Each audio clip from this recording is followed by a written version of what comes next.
Eternal praise and gratitude we pour forth tonight, such praise to thee, O life, to the ascended Master, the Legion of Light, the great cosmic beings and the great cosmic light, for the blessings of this day, and may every heart here rejoice with us in the victory of the light this day, that it be sustained forever in its ever-expanding activity for each one, and the fullness of all the blessings which it holds be made manifest in the life and activity of each one quickly, and even with the speed and power of thought, that all may quickly experience the great release, the great freedom, the great power of their call to the presence of light to render whatever service is required. And therefore, give them rest and peace in their feelings, that they may too give all to life that is required for the fuller, greater outpouring of all that is required to bring about the happy, harmonious, and perfect conditions of the day. And then, as we give our best and most perfect service of the moment, then shall the light cause us to render the greater and greatest service, even unto our ascension and that eternal freedom forever. And so tonight we thank the great presence of life as never before, and beloved Saint Germain and all the great ones, with the fullness of our heart's love and gratitude. Psychic dictatorship, the New Age cult that worships the American flag and spawned the early UFO cults. An essay. Guy Ballard, quote, "A man dressed in dazzling white," and his wife Edna, always similarly immaculate, abhorred the colors black, which represented evil, and also red, which was the color of communism. Ardent patriots, they saw no contradiction whatsoever in making Old Glory an object of religious worship. When the Comte de Saint-Germain came into his destined glory as spiritual and temporal master of the United States through the mediumship of the Ballards, they assured their followers, he would change the red stripes on the American flag into gold. The Ballards liked gold, and also diamonds, wearing a great deal of both in a show of prosperity every time they appeared in public. Gold was quite important to Guy, who had sold many shares in a gold lake that he claimed to have found in Colorado. Indeed, during the time he was dodging those Chicago creditors, Guy Ballard claimed the Comte de Saint-Germain had appeared to him on Mount Shasta in California. The mystic ascended master then produced a gold coin out of thin air before whisking Guy Ballard away via teleportation to view subterranean chambers filled with gold. America was mired in the Great Depression. The Ballards' quote, "mix of nationalism, Christian imagery, and utopian millennialism under the guidance of divine ascended masters constituted a powerful discourse during the 1930s, as many people encountered significant financial problems, which may account for the popularity the I Am movement gained," says the Handbook of the Theosophical Current. It was, at core, a prosperity cult, repurposing the so-called New Thought Christianity of Emma Curtis Hopkins and her student, Annie Rix Millets. The Ballards made a great deal of affirmations and decrees, a spiritual schema of New Thought in which everyone is divine and perfect in essence, and therefore always in a condition of perfect health. And furthermore, that the mind is causative, which means that humans themselves, through misapprehension and false thoughts, construct bad health and ill conditions. The Law of Success, a 1925 bestseller by Napoleon Hill, purporting to teach the secrets of powerful businessmen, has also been identified as an influence on the Ballards. Their cult clearly fits within a long American tradition of hucksterism that continued with Norman Vincent Peale's Power of Positive Thinking, then more recently, The Secret and the Manifesting Movement. Quote, we can alter our false self perception by affirming or decreeing how things are in the divine reality, and thus change the negative condition in which we think we are at present, changing reality through the power of words. To say, I am unhappy, is to create unhappiness. To say, I am happy, even though we are lying, is to create happiness. One can therefore affirm and decree their way to wealth, a message that surely resonated with many Americans in that depressed decade.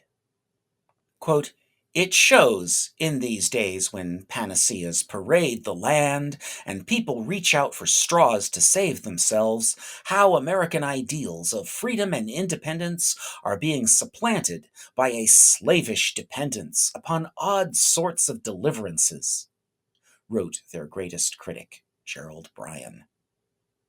His 1940 book, Psychic Dictatorship in America, remains the only volume of historical biography about the Ballards.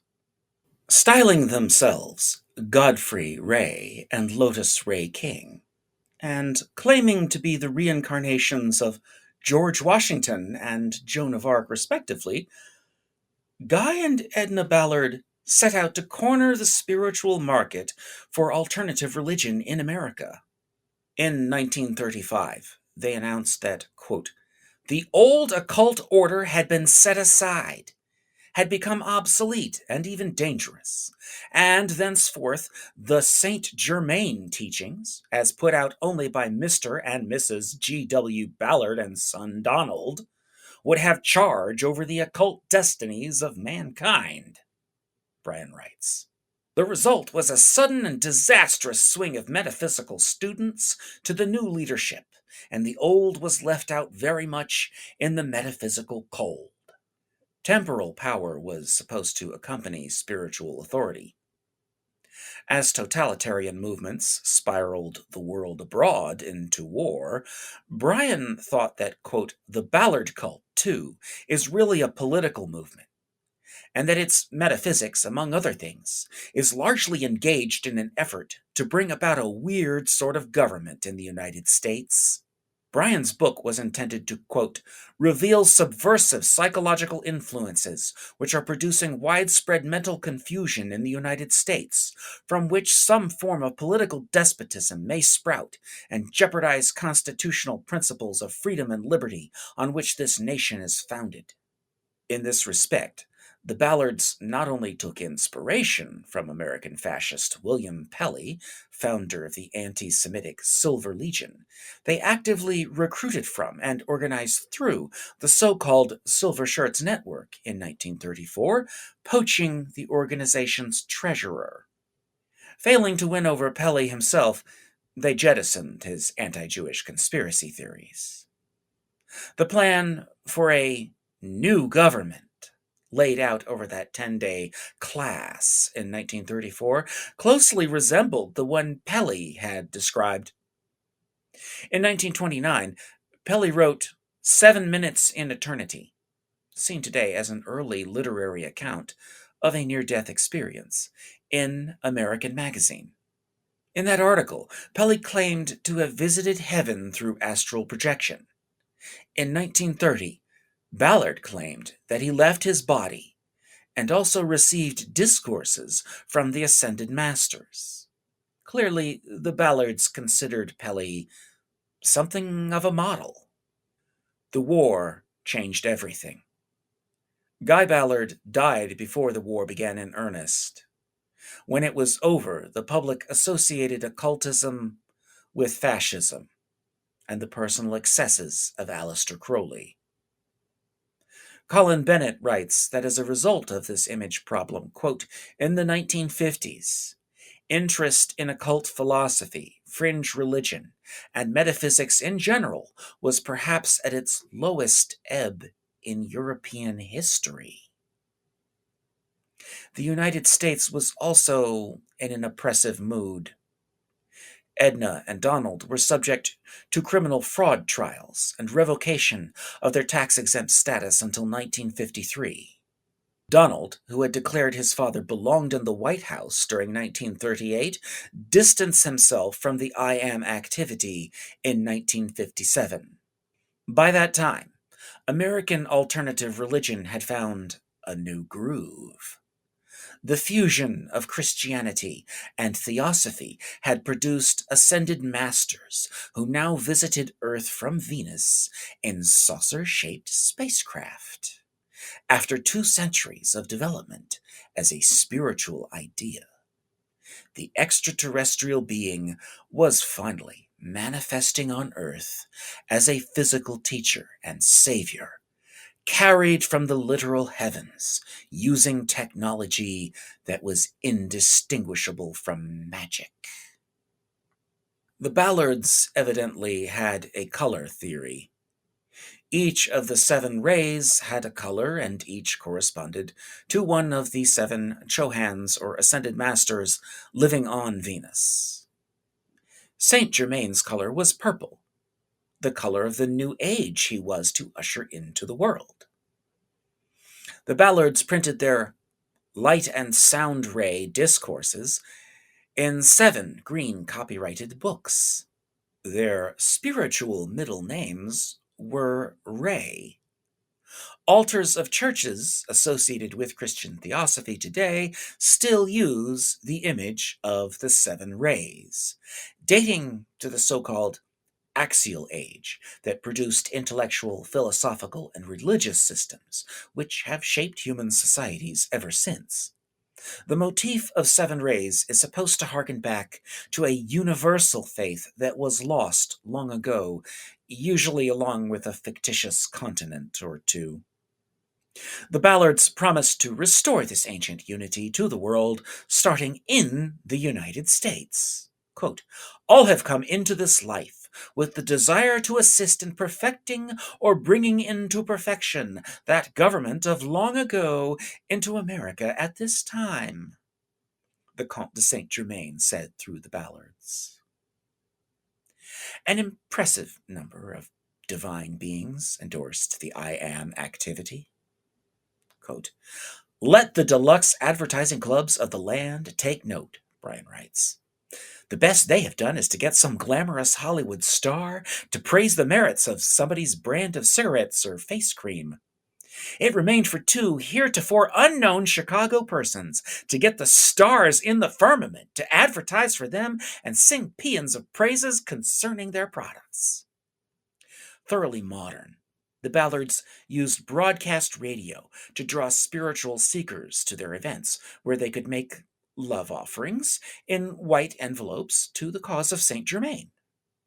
Believers who subscribed to their magazine saw advertisements for a wide range of branded merchandise. This was not crass commercialism at all, for, quote, a great star being known as Arcturus has come forward from cosmic space and has okayed the Ballard show and all the actors in it, Brian wrote with ironic wit. A mighty being from the planet Venus, traveling some 26 million miles to attend a speaking engagement in Los Angeles, has sung Venusian praises about the accredited messengers of Saint Germain, delivered in quite ordinary English with a few slang expressions thrown in.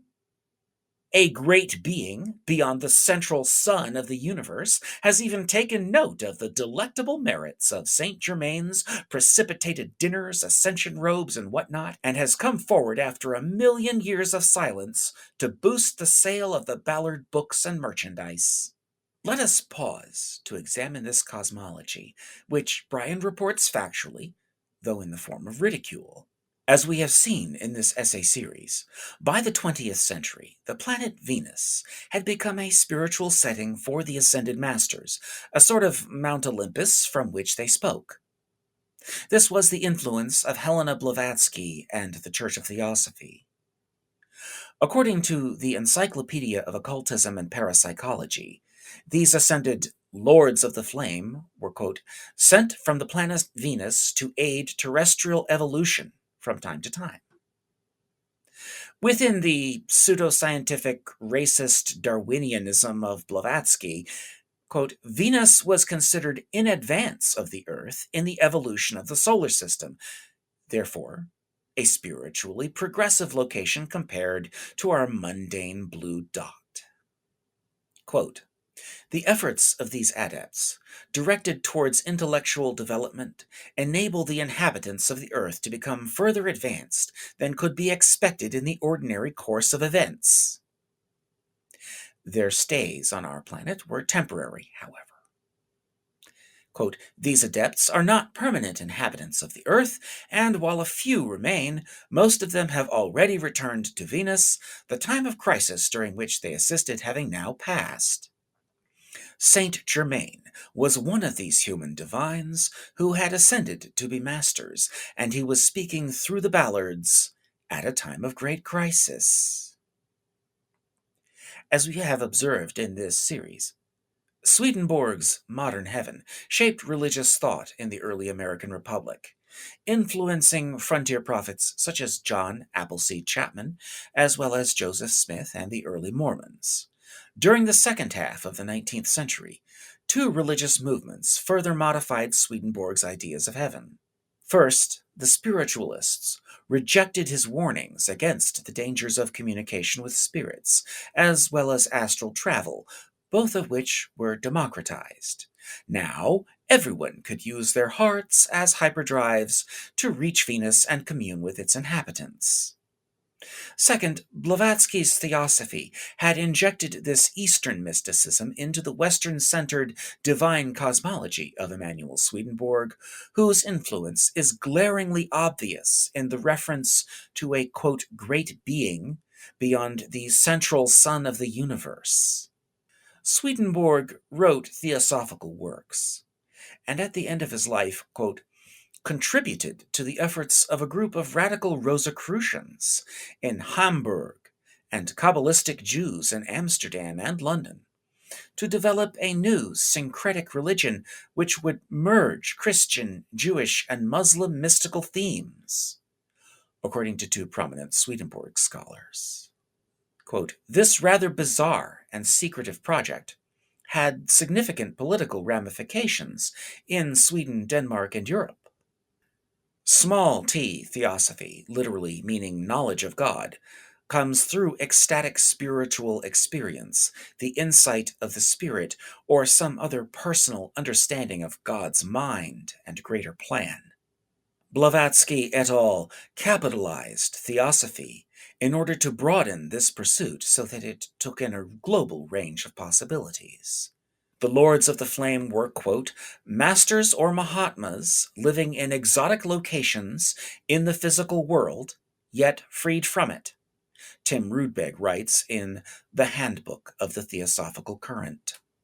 Quote, A. P. Sinnett, 1840 to 1921, who wrote some of the first theosophical books, The Occult World and Esoteric Buddhism, gathered his esoteric information from the teachings contained in a series of so-called Mahatma letters, messages believed to have been delivered by the masters.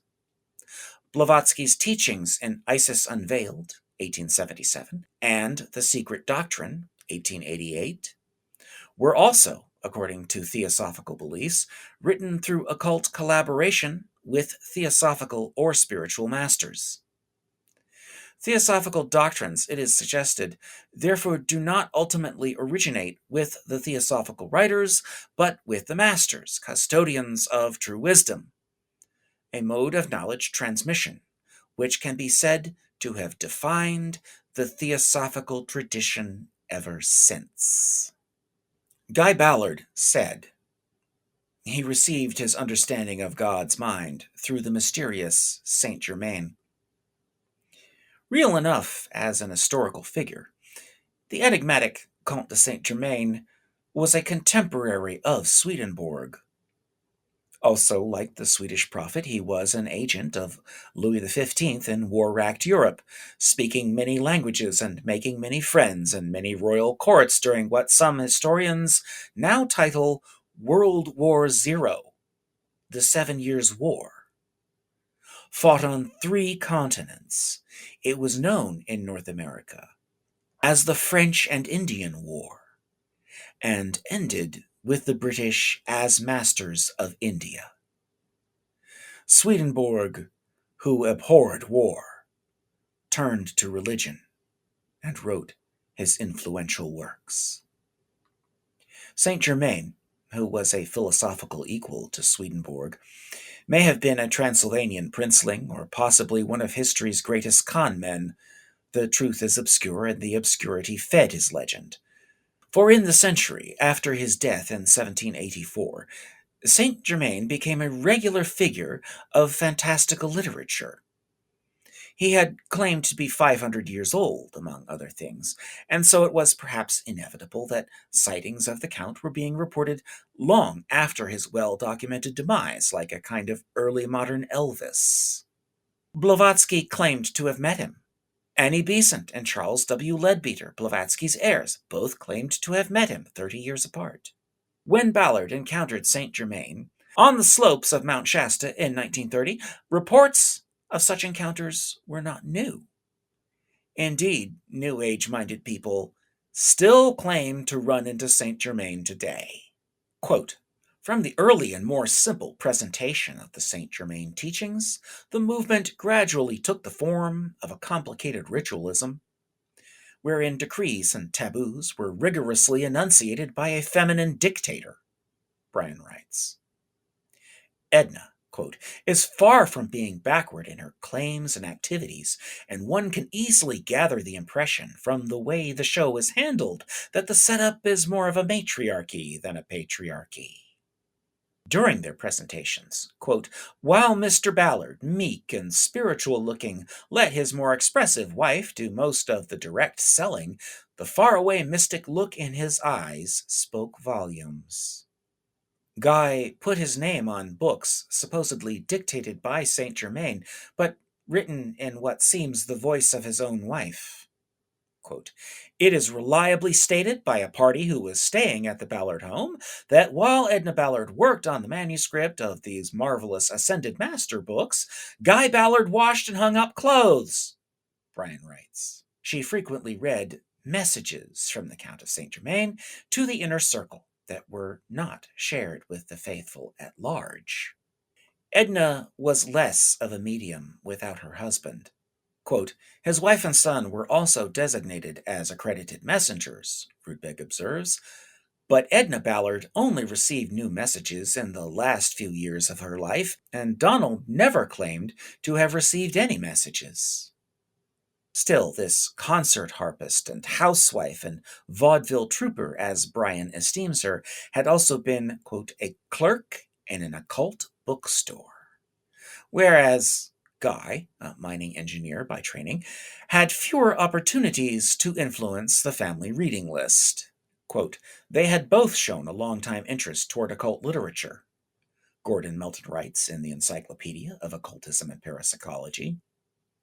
Quote, "Guy Ballard had become a medium himself, even before his marriage in 1916, and apparently practiced spiritualism in Chicago for a number of years before his encounter with Saint Germain on Mount Shasta, a turn inspired by reading an occult novel published in 1905, A Dweller on Two Planets, or The Dividing of the Way, by Frederick Spencer Oliver.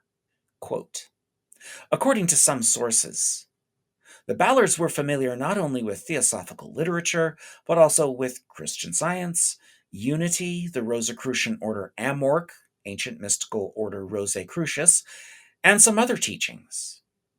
Although their message reflected the likely influence of some of those teachings, they worked them into a unique synthesis, which in its turn would influence the beliefs and practices of younger movements," Melton explains. Anyone interested in a broader religious matrix than Jesus was most welcome. Knowing their audience, the couple, quote, were able by these and other methods to make fair-sized catches among the Theosophists, but it was hard to hold some of those disciples of the outspoken Blavatsky who warned her students of astral spooks, Bryan confirms. Some Theosophists were repelled by the performative nature of the Ballard's revelation, while others were especially attracted. Quote, fair halls were also made from members of the various Rosicrucian societies in America, declaring, quote, the Ballard cult itself is nothing but a glorified spiritualism with streamlined additions. Bryan comes closest to sectarianism when he suggests that sinister spiritual powers are working through them. Quote, they unwisely opened the psychic plane to people who have no comprehension of or control over the forces they have been led to play with, interfering with their proper focus on the physical plane of being and threatening their mental balance. No doubt the Ballards have made their greatest catches among students who have been associated with one or more of the various metaphysical organizations scattered throughout the United States. Quote, besides Saint Germain and Jesus, there are dozens of other masters known to I Am members, such as Lord Maitreya, Hercules, Archangel Michael, Arcturus, Astrea, Kuan Yin, Helios, and Diana, says the Brill Dictionary of Gnosis and Western Esotericism. The authors cite Baird T. Spalding, a personal acquaintance of the Ballards, and his Life and Teachings of the Masters of the Far East, a multi-volume work he began publishing in 1924 as the Ballards' Menu of Eastern Worthies. They used this pantheon to undermine the Church of Theosophy by having, quote, the Masters Morya and Kuthumi come forth to say that when they started the Theosophical Society through their messenger, Madame Blavatsky, they were not then ascended and could only go so far. And very generously and humbly, these new ascended masters admitted, our beloved Saint Germain has accomplished more in 3 years than we did in the many years of our humble efforts. With that ringing endorsement, the Eastern mysticism of Theosophy had been indigenized. We might also say it had been Americanized. Quote, due to Ballard's nationalism, Saint Germain, in particular, was envisaged as the custodian of America, responsible for ushering in a coming golden I Am age, Rudbeck explains. To save America, Saint Germain had to outrank the other ascended masters. Quote, Ballard's conception of the ascended masters was related to his vision of a coming golden age, and Saint Germain and additional new masters were patriotically and nationalistically linked to what was regarded as the unique occult mission and destiny of America. Of course, this is all very challenging to an Orthodox Christian view of the Christ. An ordinary human being ascending from the human sphere through astral incarnations, or ascending to the same level as Jesus by, quote, realizing the complete I Am presence, per the Ballards, is heresy. Per Rudbeck, quote, Jesus is the second most prominent ascended master in the I Am activity, which gives the Christian tradition a strategically significant place in this movement, and presumably adding to its influence in the USA. According to Bryan, the Ballards found out in Los Angeles that they could not make converts out of the most spiritually liberal Americans without at least a little bit of Jesus. Quote, therefore, the two pictures were, and are today, presented together instead of the saint alone, he writes. It was, however, an expediency rather than a worshipful necessity that Jesus should come into the Ballard plan of salvation alongside Saint Germain. Quote, the students were early urged to substitute the Ballard books for the Bible, this being done by Jesus himself, supposedly. I urge students everywhere, said this astral Jesus, to forget everything else you have ever studied. Jesus' own life story, as recorded in the Gospels, was to be forgotten, and the Ballard literature substituted for the Bible. Helpfully, Jesus visited the Ballards in astral form to authorize the canonical revisions. Bryan cites chapter and verse from the Ballards' own publications. Quote, "It is my determination to break down within the concepts of mankind the feeling that Saint Germain should not be accepted as myself. I shall not give my radiation to anyone who questions it." Quote, "I want to say to the whole world, every human being who rejects my beloved brother Saint Germain rejects me, and don't forget it."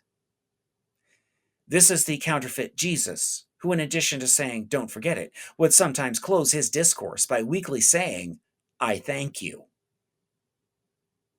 The Christian ideology of the worship of one God through his divine messenger, the Christ, is being replaced by a blasphemous and fantastic lot of astral gods and goddesses who are supposed to propitiate the sins of the I Am students, Bryan complains, noting just how strange their stated beliefs got to be.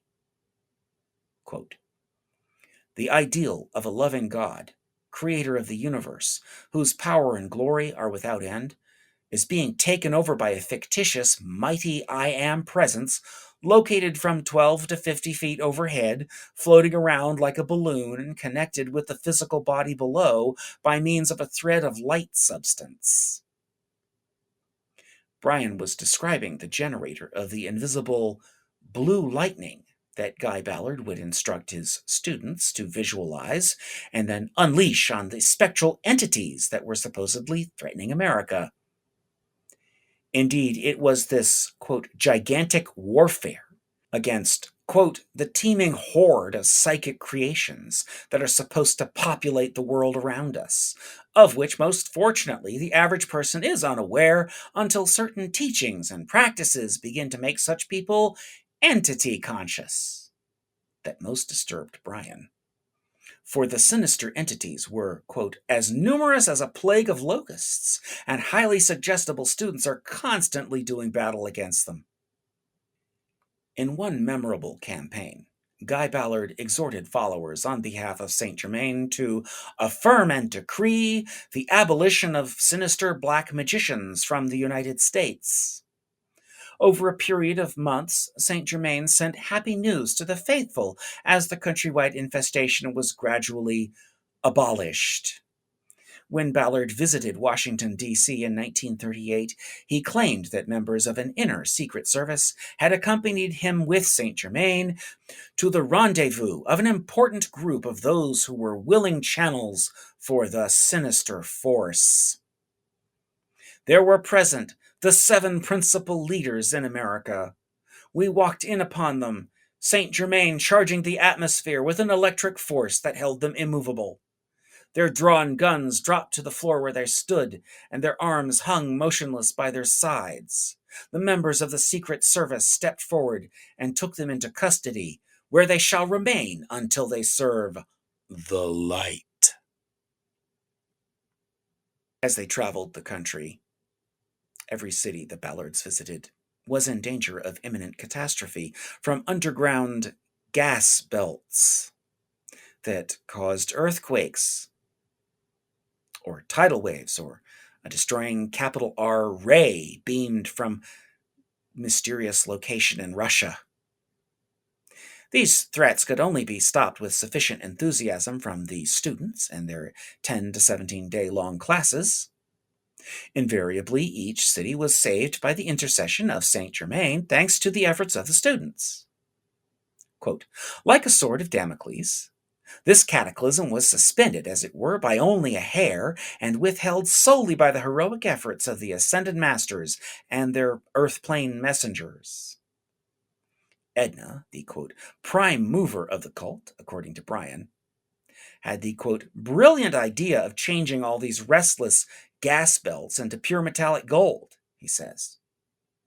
Not only were the faithful now saved, but surely they were rich too.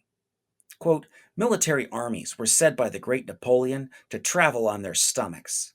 But this I Am army of Saint Germain's has been nourished on the pablum of disaster," Bryan writes. Quote, The whole thing is an outstanding instance of the use of fear psychology, wherein weird processions of phantom masters, black magicians, astral entities, and other hobgoblins are made to pass in disordered review before the minds of their followers. As the Second World War approached, Saint Germain told the I Am faithful that only they could stop the slide into Armageddon. Quote, all around the body of the war entity of the world, there is a powerful blue flame, which is steadily and surely moving in upon the form, its body of substance, he declared via Guy Ballard. This war entity lay its head somewhere in the United States, while its body rested in Europe.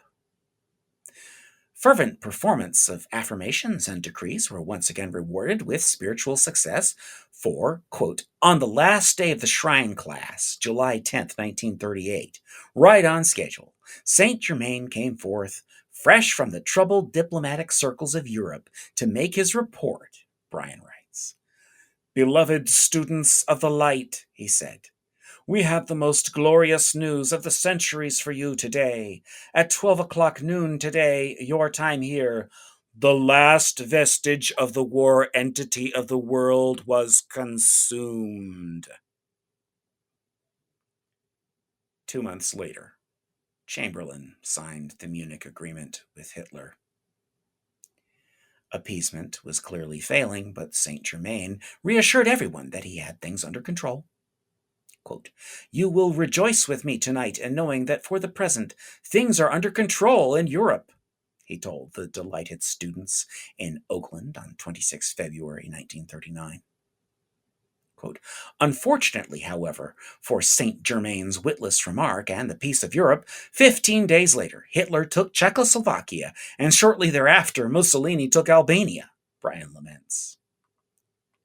Quote, what utter insanity it is for these people to claim they have saved America when we today face the menace of the totalitarian powers of Europe and Asia. How dangerous it is for these people to fool great numbers of people into depending upon the false security and protective power of their ridiculous decrees and ignoring or belittling real preparedness to face the enemies to our freedom.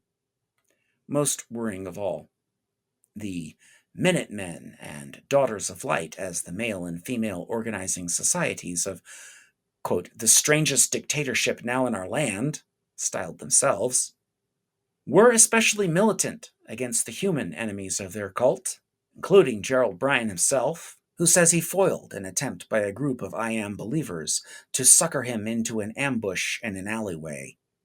Members of the public were assaulted for disobeying the Ballards in public appearances. Quote, the furious decreeing and condemnation of spies and other enemies from the platform, the lack of tolerance, true devotion, did not make the average unhexed newcomer feel that these people were altogether sane or inspired by a preponderance of Christian love and charity, Brian writes. It seems a strange and fantastic thing. But for over 5 years, large groups of people throughout the United States have been meeting together and shouting decrees which have for their purpose the dissolving, consuming, annihilating, blasting, exploding, and destroying of certain human beings, or the political or religious organizations which they represent, Brian says. They project at their meetings what they call the destructive blue lightning, analogous, it seems, to the death ray of the pulp magazines. And if the reader should happen to pass an I Am temple or sanctuary, he would be very likely to hear, reverberating out upon the street, the loud shouting of the following decree. Stop, stop, stop! You have no power. Your day is done. Be thou dissolved and consumed by the power of light. All this violent doom-casting worked as the opposite of cognitive behavioral therapy, CBT, by encouraging the dysregulation of thoughts, feelings, and behaviors in cult adepts. It also kept anyone from challenging the authority of the Ballards, a technique that many cult leaders have learned. Quote, the mushroom growth of numerous I Am classes and the sudden ascension into power of many leaders each a little uncertain what the I am was all about, and each, no doubt, with certain personal ambitions of his own, brought on a condition of ascended master affairs which the decrees of the students could not correct, nor the imagined presence of the great Saint Germain straighten out, Bryan writes. Things came to a head in Los Angeles during 1935, when Edna dismissed 2 of their 7 hand-picked trustees for allegedly turning a staffer against the couple. And, quote, since that early crisis in California, their control has become more and more dominant, and their movement increasingly autocratic, intolerant, belligerent, and tyrannical. They were now occult dictators, Bryan said. With their control over their religious revolution secured, the Ballards became a mouthpiece for Venusian criticism of the religions from which they drew seekers.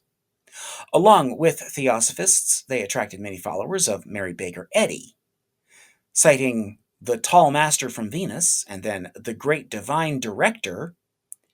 Guy Ballard declared that, quote, if the Christian Scientists did not stop opposing this work, they would empty their churches.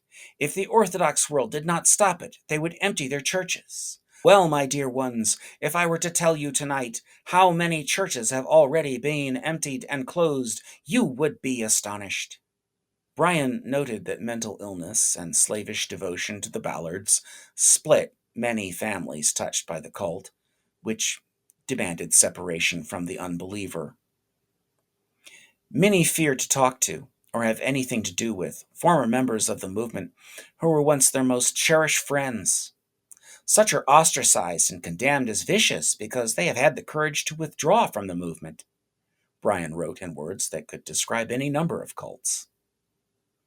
Cowed and even terrified, some fear to withdraw, even though they have more than the suspicion that all is not gold that glitters in this light of God that never fails movement.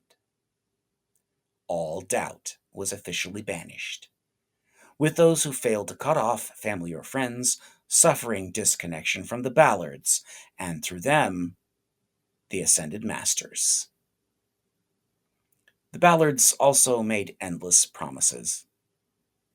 The I Am movement, quote, has brought about needless deaths because of dependence upon ascended masters and decrees to restore health, remove tumors, etc., instead of sanely instituting physical and surgical treatment when necessary, Bryan reports. The Ballards also discouraged their followers, including married ones, from having sex. Quote, probably in no other movement has there ever been such attempt at widespread interference with the personal lives of its members as in this cult of the mighty I Am. Rather than improving the human race, quote, a philosophy of race suicide is preached. No marriage, no children. Make the ascension instead. Leave the earth to the morons. Protestant providentialism, a looming judgment day, animated their taboo against sex. The ascension was too near at hand for having children. Quote, there will still be enough of mankind left to take care of the requirements of birth. You cannot seek another for the desire of sex and expect yourself to be free, the Ballards declared. It was not this way in the beginning. At first, marriage had been ordained, for, quote, each person is but half a human being in this world, the Ballards said. A seeming ancestor of the Twin Flames cult that was the subject of a recent Netflix documentary series, this twin rays doctrine of the Ballards said that for every man in the world, quote, somewhere in space is his other half, wandering, as it were, like a loosened planetoid from the part from which it was broken, Bryan writes. Problematically, only Saint Germain could tell every student who the other half was, and anyway, no one should be coming to the I Am activity looking for romance. Quote, to seek these classes to gain acquaintance and companionship for sex desire is the most infamous thing ever on this earth, declared the great director on Venus. It was too much for too many. Quote, this sex teaching alone has resulted in an extraordinary number of divorces, separations, and disagreements among married people, many of whom up to the time Ballardism entered their homes, had doubtless been living normal, sensible sex lives, Bryan reports. Students of the cult suffer sexual longings, then, quote, blame themselves instead of the Ballards for the non-appearance of promised miracles, Bryan explains. And so the stress and struggle of killing out the entity demons within themselves, which they are assured are responsible for their backsliding, still continues. And Sanat Kumara, another Ballard master who hails paradoxically from the traditional planet of love, Venus, says, the greatest mistake of mankind today is to think that they must have physical contact in order to express love, Bryan notes. Only the pure of heart can evolve to the next level by denying their fleshy, sinful desires so they can focus on empowering the progress of the planet. This Sanat Kumara figure became very popular with occult enthusiasts after the war. Whereas the Ballards believed this Indian Mahatma to be the post-crucifixion teacher of the transfigured Jesus who had gone to live on Venus, by the 1950s, he was identified with the risen Jesus himself. Sanat Kumara seems to have been a solution for their little problem of human mortality. Guy Ballard had spoken of an atomic accelerator chair that allowed him to ascend any time he was ready. Like the rapture, his whole body would be taken up to heaven. Less than 2 months before Guy Ballard's body of immortal endurance gave up his ghost, however, Saint Germain announced through him that a new dispensation had been granted by this selfsame Sanat Kumara to members of the cult who died and left their bodies behind instead of ascending physically into the heavens as they were supposed to. As one might expect, this had begun to happen with perfect regularity, whereas no one had been observed to ascend, creating anxiety in the believers. According to this late revelation, quote, the goddess of light and the goddess of liberty had successfully appealed to Sanat Kumara for intercession in the fate of those who left physical remains behind, allowing them to make the heavenly ascension regardless. The Ballards had only a brief career in the limelight. During his 2 years in Los Angeles, Ballard claimed that he was traveling in the Far East to learn from ascended masters in India. Quote, there are a number of people in Los Angeles who knew him at that time, and he was certainly not in India, Bryan writes. Perhaps because it put him on a level with Blavatsky's claims to have done the same, this lie became strangely important to the Ballards. Quote, years ago, Mrs. Ballard pushed her own aged mother and only sister out of her life because they would not accept the mighty I Am or believe that Guy Ballard's books and his trips to India were true, knowing as they did that he was right here in the United States all the while. From the moment Guy publicly declared his mediumship of Saint Germain and the Ascended Masters to the end of the Ballards' nonstop cross-country tour, holding public classes in the mighty I Am to save America, 4 years passed. Altogether, Guy Ballard was absent from his hometown from 1930 until 1938, which is when the statute of limitations for his 1929 indictment on fraud charges in the state of Illinois ran out. When the Ballards returned to Chicago in October 1938, however, Guy's fraudulent oil well and gold mine stock selling still came back to haunt him. As he sat signing books for adoring believers, imbuing each autograph with energy he channeled from Saint Germain, Guy Ballard was served with a lawsuit.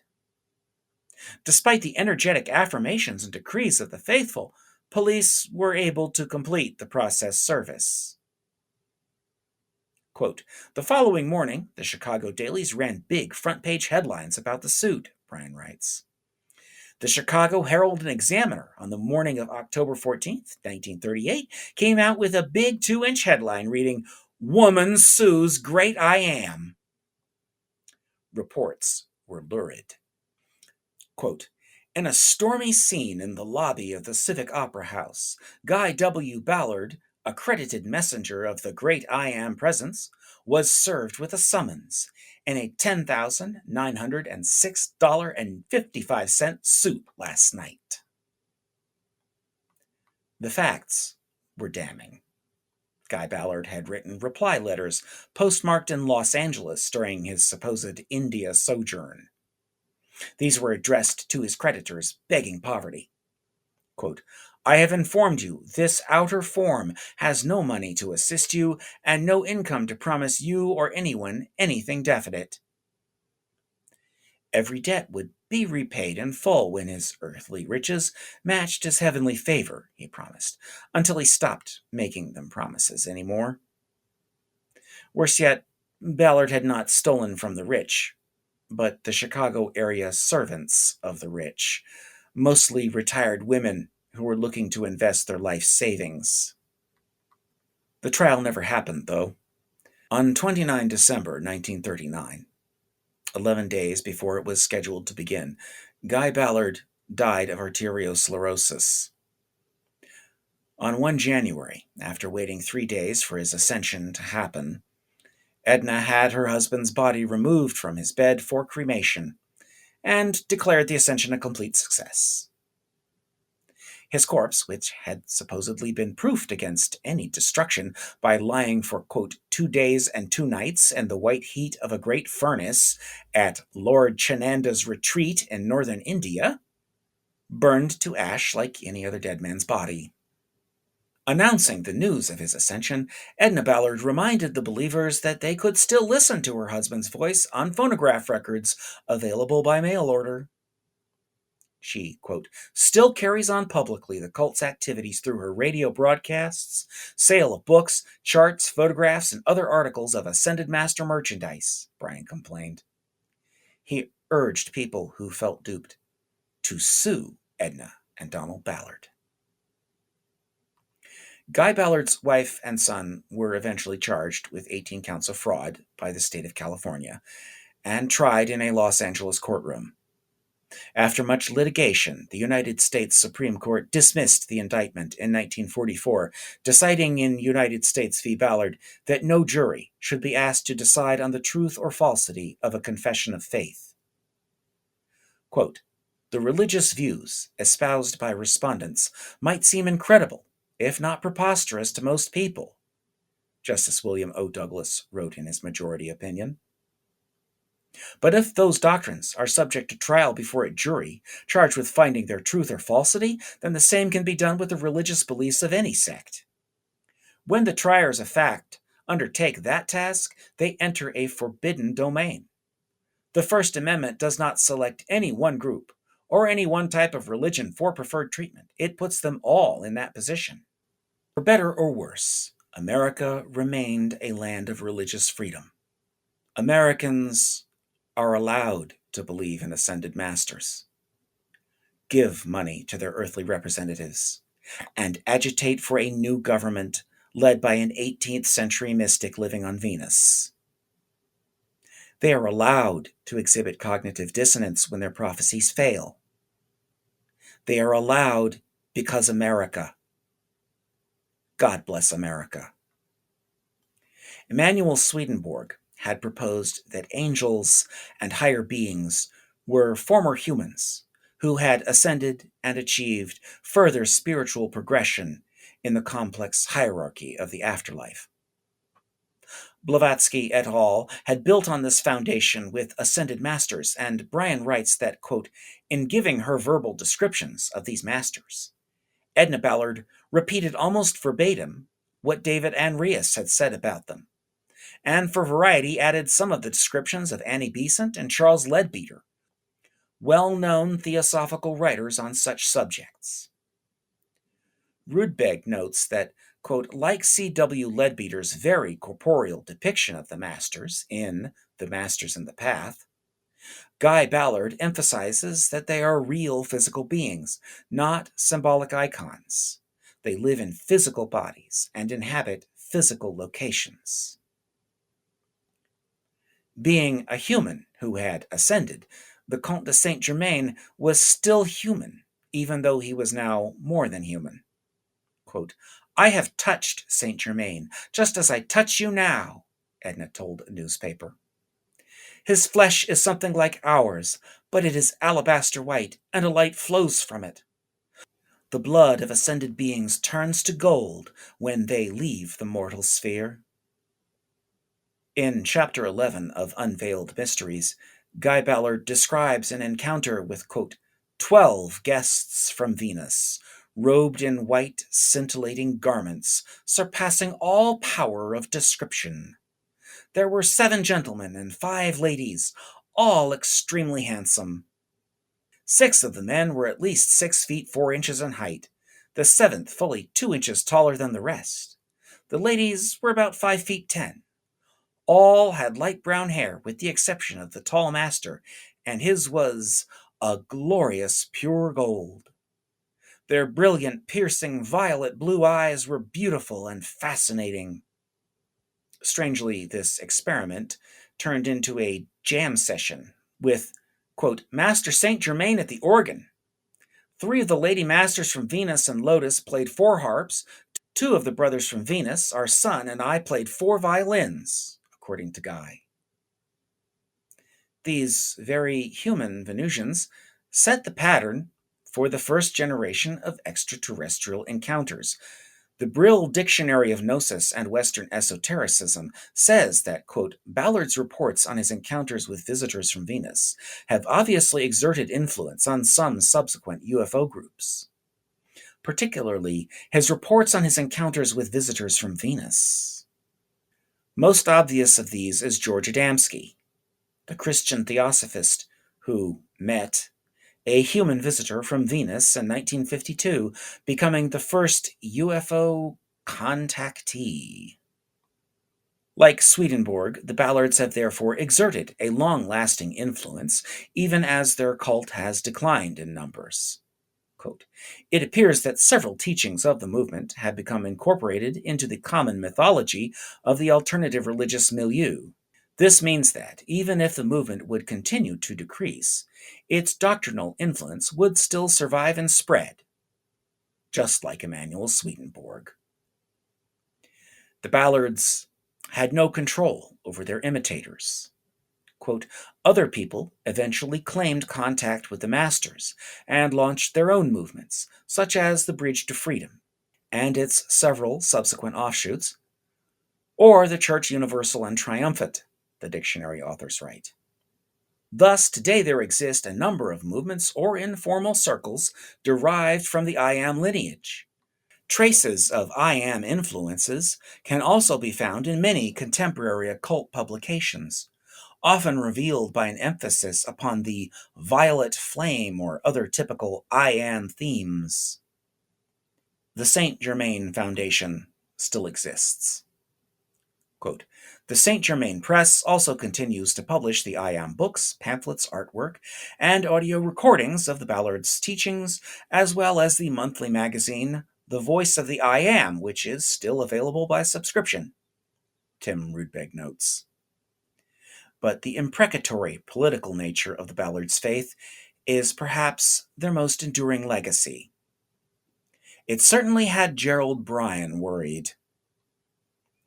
At night, following their class meetings, the Ballards and their staff many times would congregate in secret conclave in Mrs. Ballard's hotel apartment. They formed a circle around the room with, so far as possible, a man and a woman alternating. In the center of the circle would be a stand or table, upon which had been placed a chalice or a gilded goblet containing a few odd gold trinkets or coins, put there no doubt for some magical reason. Upon this chalice would be placed a list of names. It was a blacklist, names of people they wanted destroyed. Then, still standing in the circle around the magic urn with its list of persons to be destroyed, they would raise their hands and thrust them rhythmically back and forth as though pushing something away from themselves. This was supposed to represent the destroying or cutting power of Archangel Michael's Sword of the Blue Flame. Calling on their various gods and goddesses, they would then issue the decree. Stiffen on the cross of blue flame all those who oppose this light. then pushing their hands back and forth with appropriate gestures toward the death list, they would call aloud the names of Franklin Delano Roosevelt and Eleanor Roosevelt and issue the decree to blast, blast, blast their carcasses from the face of the earth forever. We have only a few blanks left to fill in our survey of the spiritual history of the extraterrestrial before 1946. We can resume our study of UFO cults after 1946 to reveal the uninterrupted threads of spirituality that form the warp and weave of belief in extraterrestrial beings even today. In the 1930s, as the Ballards propagated their faith in ascended masters, Flash Gordon and Buck Rogers expanded the imaginarium of American cinema-goers to include humans flying around in spaceships. During the 1950s, television also began to expand the imaginarium of what the people on other planets might be like.